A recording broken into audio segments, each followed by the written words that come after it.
मित्रों नमस्कार। अपने बीच भारतीय जनता पार्टी के वरिष्ठ नेता और देश के शिक्षा मंत्री माननीय धर्मेंद्र प्रधान जी हैं। हमारे पार्टी के राष्ट्रीय महामंत्री श्री अरुण सिंह जी हैं और भारतीय जनता पार्टी के राष्ट्रीय मीडिया प्रमुख मुख्य प्रवक्ता सांसद अनिल बलूनी जी हैं। निरंतर भारत के माननीय प्रधानमंत्री नरेंद्र मोदी जी के प्रति विश्वास प्रकट करते हुए और विकास की मुख्य धारा में साथ रहते हुए देश के वरिष्ठ नेताओं का पार्टी के अंदर पार्टी के प्रति आस्था प्रकट करते हुए सदस्यता ग्रहण कर रहे हैं। ऐसे में बिहार की राजनीति में जंगल राज से परिवर्तन के सूत्रधार और पूर्व भारतीय प्रशासनिक सेवा के वरिष्ठ अधिकारी, पूर्व केंद्रीय मंत्री और सबसे विशेष बात जनता दल यू के पूर्व राष्ट्रीय अध्यक्ष माननीय रामचंद्र प्रसाद सिंह जी को माननीय धर्मेंद्र प्रधान जी से आग्रह होगा आज पार्टी की विधिवत सदस्यता ग्रहण करें।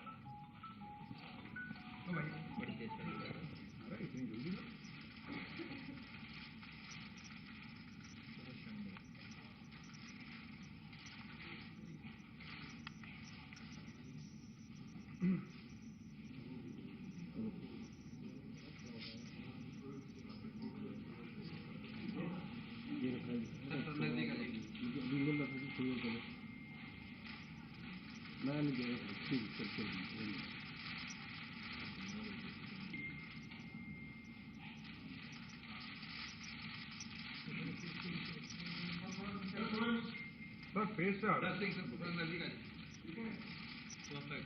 गया sir, thank you.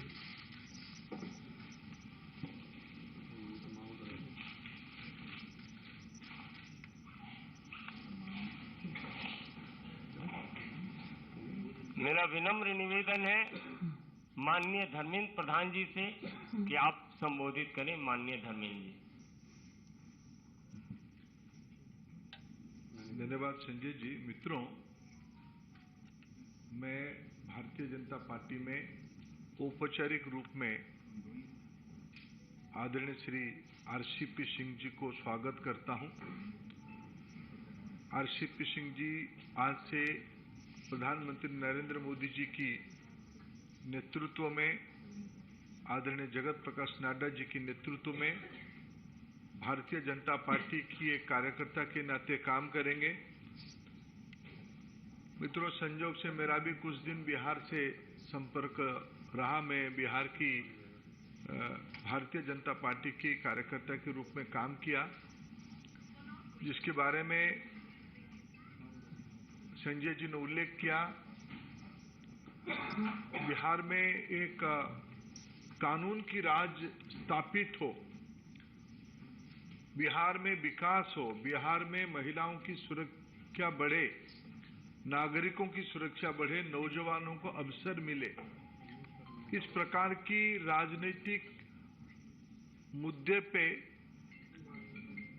Atal ji की मार्गदर्शन में, स्वर्गीय जॉर्ज फर्नांडिस की मार्गदर्शन में एक राजनीतिक गठबंधन हुई थी। आज की बिहार को पटरी में रखने के लिए उस गठबंधन की बड़ी भूमिका रही। कई दिनों तक हम लोगों ने उस एक्सपेरिमेंट को चलाया, लेकिन उस एक्सपेरिमेंट को अपने निहित राजनीतिक उद्देश्य से, अपने निजी राजनीतिक एम्बिशन को चरितार्थ करने के लिए बिहार की मौजूदा मुख्यमंत्री नीतीश कुमार जी बार बार उस पे पीछे से छुराघात करते रहे। तभी जब हम काम इकट्ठा करते थे, हम रामचंद्र बाबू जी से बातचीत भी करते थे। जो पहली बार भी नीतीश जी 2012 में 12 में होगा ना, पहली बार वो छोड़े 12 में 13 में जब छोड़े तब भी रामचंद्र बाबू उनके हाथ पकड़े थे। ये बिहार की मैंडेट नहीं था। बिहार की विकास चाहिए, बिहार के अंदर सुशासन चाहिए, लेकिन अपने राजनीतिक मर्यादा में रहते हुए उन्होंने उसको संभालने का कोशिश किया था। दोबारा उस राजनीतिक मैंडेट को पुनः प्रतिष्ठित करने के लिए उन्होंने काम किया। भारतीय जनता पार्टी की राष्ट्रीय नेतृत्व की साथ वार्ता करके फिर बिहार में कानून की राज हो, सुशासन हो, उसकी प्रयास किया। केंद्र में मंत्री भी रहे।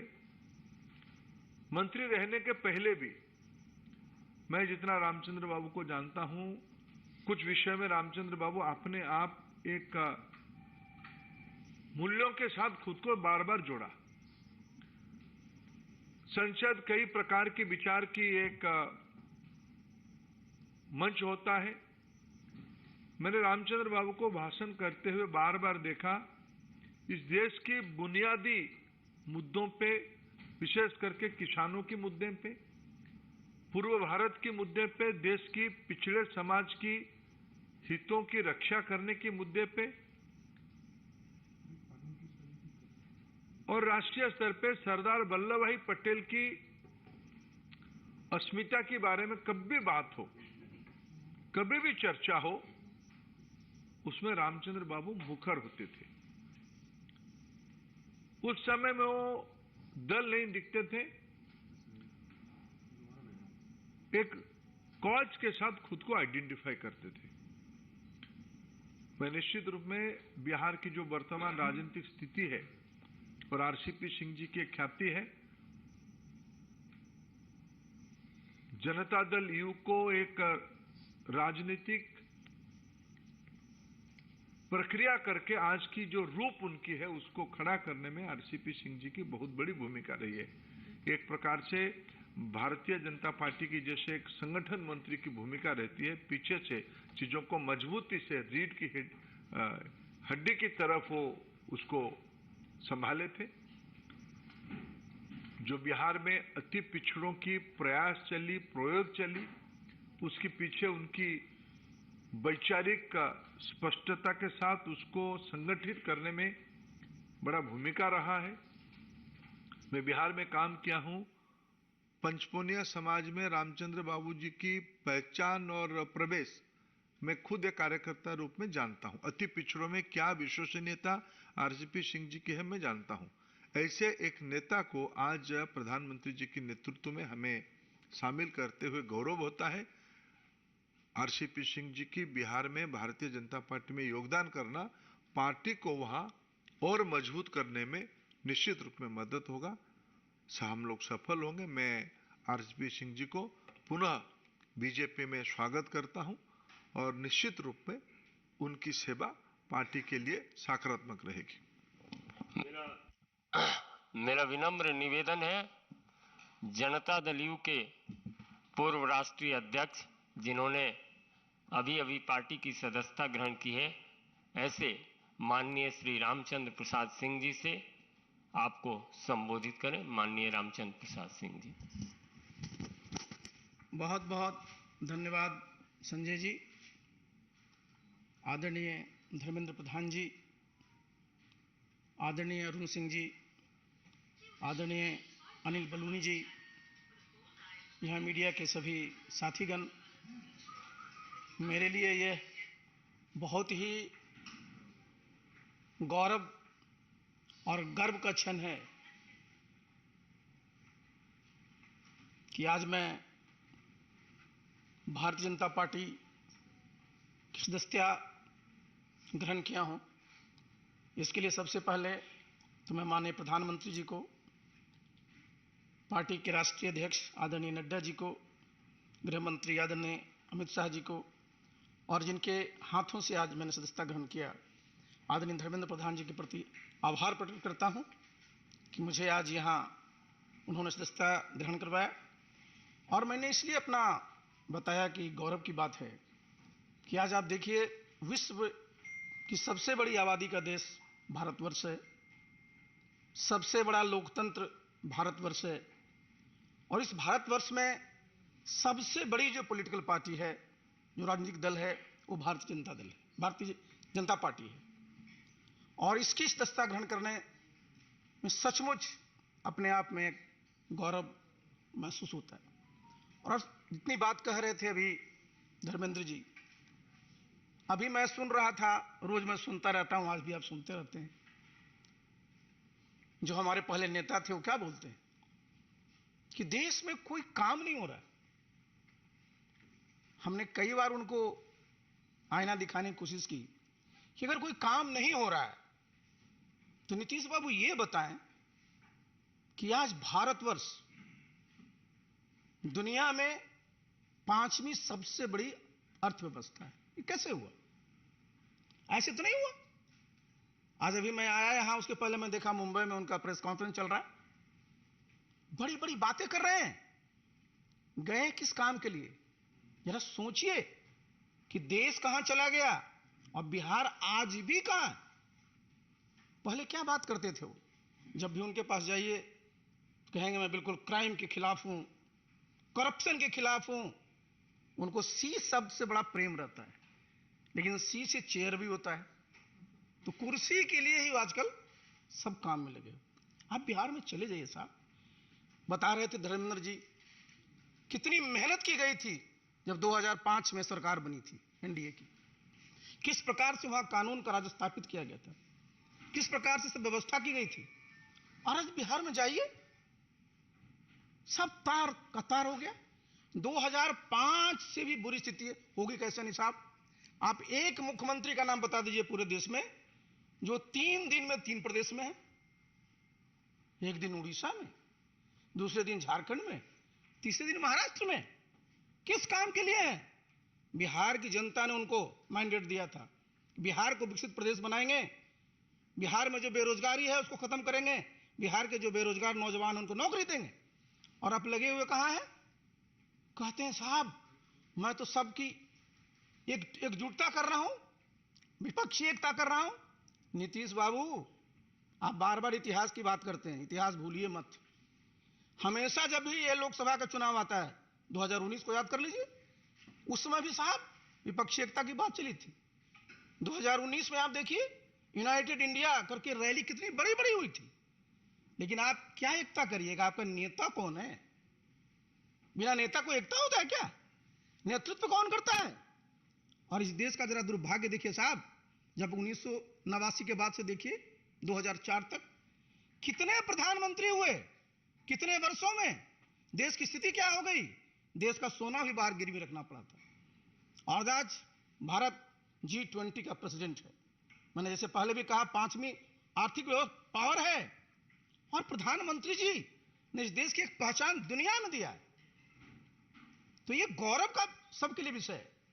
लेकिन किस काम में लगे हुए?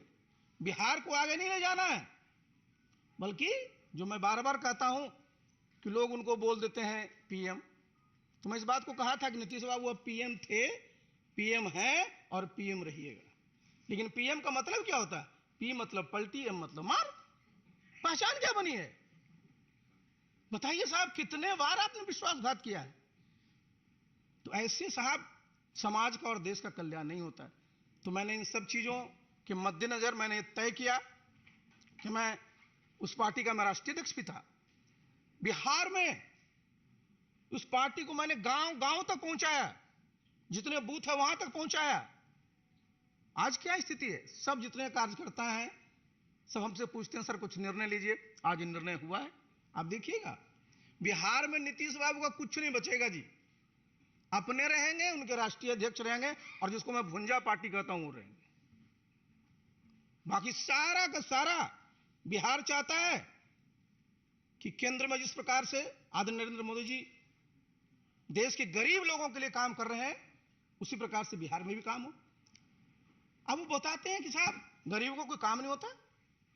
भाई प्रधानमंत्री किसान सम्मान निधि योजना में तो गांव में रहता हूं, इस्तीफा देने के बाद अपने गांव में रहता हूं।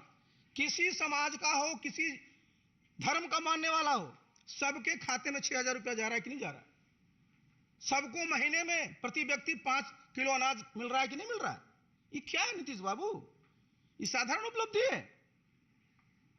तो इसलिए साथियों, इन सब चीजों को देखते हुए मैंने सोचा कि जब आप फिर से वहीं पहुंच गए हैं, फिर से इनका क्या था, नीतीश बाबू का पूरा वजूद क्या था?